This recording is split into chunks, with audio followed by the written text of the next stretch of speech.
Mr. Farage took to Twitter in the aftermath of this morning's announcement of a deal struck allowing negotiations in the withdrawal from the European Union to move to the second phase.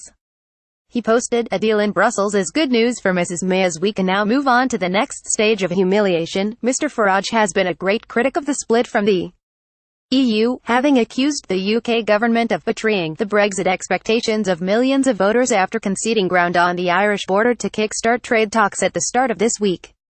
Dr. Adam Marshall, Director General of the British Chambers of Commerce, was far more positive about the negotiation breakthrough.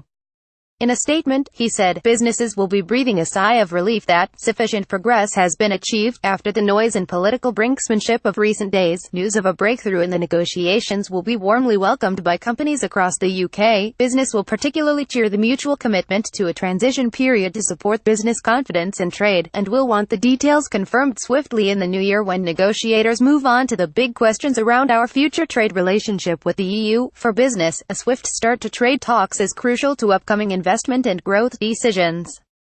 Companies all across the UK want absolute clarity on the long-term deal being sought, and want government to work closely with business experts to ensure that the details are right. Businesses want answers on what leaving the EU will mean for regulation, customs, hiring, standards, tariffs and taxes.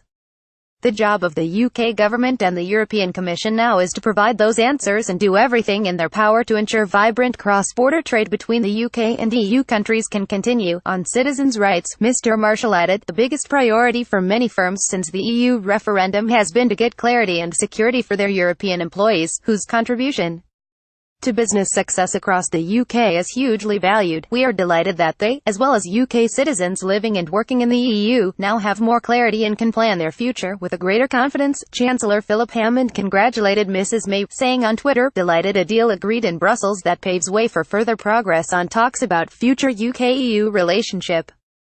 A positive step. Today's announcement in Brussels is a boost for Britain's economy.